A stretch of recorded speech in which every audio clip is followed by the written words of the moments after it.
Hello guys, বিজুলের আরেকটি নতুন পর্বে তোমাদের সকলকে স্বাগত জানাই।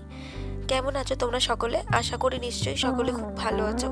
তো চলো তোমাদের সাথে শেয়ার করেছি সরস্বতী পুজোর ব্লগটি। তো এখানে ঠাকুরকে আনার আগে আমি এখানে ওই কলিন দিয়ে জায়গাটা ভালো করে পরিষ্কার করে রাখছিলাম, যাতে করে মা এসে যাওয়ার পর তো আর কমপ্লিট করা যাবে না, তো মা আসার আগেই ওগুলো ঠিকঠাক করে রাখছিলাম, যাতে করে ঠাকুরকে আসার পরেই ওই জায়গাটা আমরা বসিয়ে দিতে পারি। তো ঠাকুরকে আসার পর এখানে সুন্দর করে সেট করা হচ্ছিল। সবাই বলছিল যে ঠিকঠাক করে সাবধানে রাখতে ঠাকুরকে, তো ঠাকুরকে এখানে হাই রেখে দেয়। দিয়ে তারপরে আমরা ঠাকুরের মুখের যে কাগজটা আছে ওটাকে আমরা খুলে দিই। তো ঠাকুরটা আমি অনেক খুঁজে খুঁজে বেছে বেছে কিনেছিলাম। আমাদের ঠিক এরকমই একটা বসার সুন্দর ছোট্ট ঠাকুরই প্রয়োজন ছিল। তো যাই হোক, চলো আমি এখানে ঠাকুরকে একটুখানি গয়না পরানোর চেষ্টা করছিলাম, যেহেতু সব সেট করা ছিল, তো সেই কারণে একটু অসুবিধাই হচ্ছিল। তো আমি এখানে চোকার বানানোর জন্য মাপ নিচ্ছিলাম। তো যাই হোক, শেষ পর্যন্ত মায়ের ইচ্ছা চোকার, টায়রা, টিকলি, নথ সব কিছুই পরানো সম্ভব হয়েছে। আর তারপরের মধ্যে আমরা এখানে নতুন যে ভেলটা কিনেছিলাম সেটা চেক করছিলাম যে কিভাবে লাগাবো আর কতটা বড় হয়েছে কিনা। ওটা চেক করতে করতেই তারপরে আমরা পরের দিনে মায়ের পুজো পর্বর আগে রাত্রিবেলা সব বাজার করে আসার পর এখানে এই ছিকলিগুলোকে ডিজাইন করছিলাম, ছোটোবেলায় যেমন করতাম না ঠিক সেরকমভাবেই। তোমরা বলো কেমন হয়েছে। তো তারপরে পরবর্তীতে আমরা সরস্বতী পুজোর সকালে তোমাদের সাথে শেয়ার করছি। তো এ দেখো, এখানে চকিতে আলপনা দেওয়া হয়ে যাচ্ছে আর ভোগের সমস্ত জিনিসপত্র এখানে রয়েছে। এখানে ফল কোটা চলছে, তো ইত্যাদি প্রকৃতি। ঠিক এর পরবর্তীতেই আমাদের যে পুরনো ঠাকুরটা ছিল ছোট্ট মা সরস্বতী, যাকে আমরা এত বছর ধরে পুজো করে এসেছি, সেই মাকেও আমরা নামিয়ে নিই পুজোর মণ্ডপে। তো ভাই এখানে সেই চক্রটা দেখছিল কীভাবে সেট করবে, ওখানে পাতনগুলো পাতা হচ্ছিল, আর আমি এদিকে চলে এসেছিলাম ভোগের দিকে। তো এখানে ভোগে প্রথমেই পাঁচ ভাজা ভেজে নেওয়া হচ্ছিল। এখানে আলু ভাজা, বেগুন ভাজা, কুমড়ো ভাজা, কপি ভাজা আর বিট ভাজা ছিল।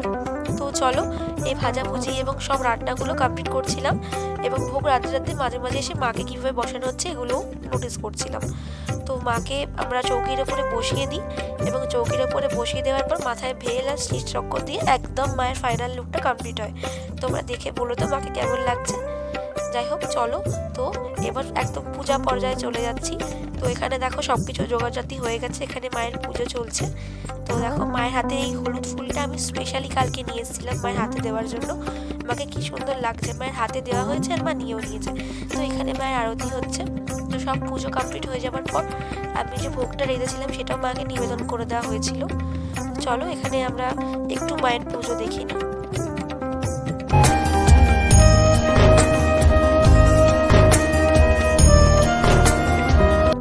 দেখো এবার আমরা মায়ের নৈবেদ্য দিয়েছিলাম, খুব সুন্দর করে একটা চালের নৈবেদ্য দেওয়া হয়েছিল, আর দেওয়া হয়েছিল কিছু ফলের নৈবেদ্য, মিষ্টির নৈবেদ্য দেওয়া হয়েছিল, আর ভোগ দেওয়া হয়েছিল। তো আমাদের বাড়িতে কি হয়, নৈবেদ্যটা নিবেদন করা হয়ে যাওয়ার পর নৈবেদ্যটা তুলে দিয়ে তারপর ভোগটা দেওয়া হয়, যেহেতু ভোগটা এলো না সেই কারণে। তো যাই হোক, চলো আমরা এবার মাকে ভালোভাবে তোমাদেরকে আরেকবার দেখিয়ে দিই যে মাকে কত সুন্দর দেখতে লাগছিল। চলো, মাকে দেখা হয়ে গেছে, পুজো কমপ্লিট। মায়ের পায়ের মাথা ছুঁয়ে প্রসাদ খেয়ে চলে এসেছি একদম ভোগ খেতে, কারণ পুজো কমপ্লিট হতে হতে না আমাদের 1:30 এবারে বেজে গেছিলো।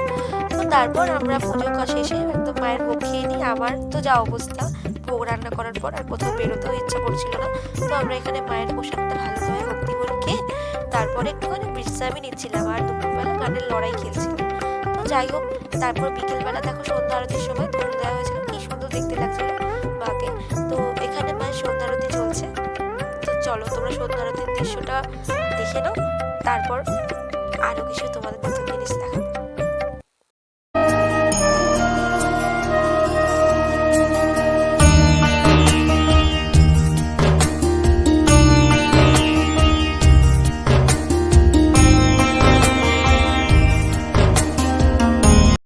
আমার না এই ধুনো দেওয়ার সময়টা দেখতে খুব ভালো লাগে, কারণ ধুনোর গন্ধটা এতটাই পবিত্র হয়, আর কি সুন্দর আগুনও উঠেছিল, বেশ ভালো লাগছিল দেখতে।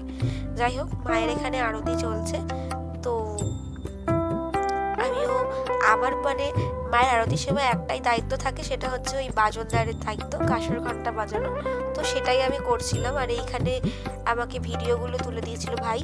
যাই হোক, তো চলো মায়ের আরতি কমপ্লিট হওয়া পর্যন্ত মায়ের কাছে ছিলাম। তারপর মায়ের কাছে মাথা ঠেকিয়ে চলে গেছিলাম আমার একটা পার্সেল নিতে, কারণ সেই দিনকেই একটা পার্সেল আমার জন্য ফ্লিপকার্ট থেকে ডেলিভারি করেছে।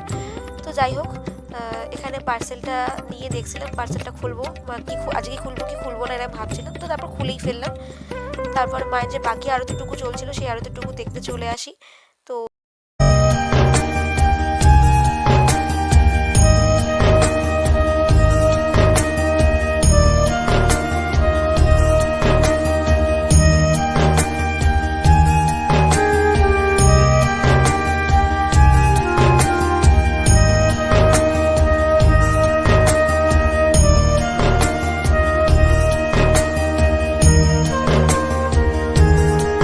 এরপর মায়ের আরতি কমপ্লিট হওয়ার পর মায়ের কাছেই আমরা বেশ কিছুক্ষণ বসেছিলাম এবং আড্ডা দিচ্ছিলাম।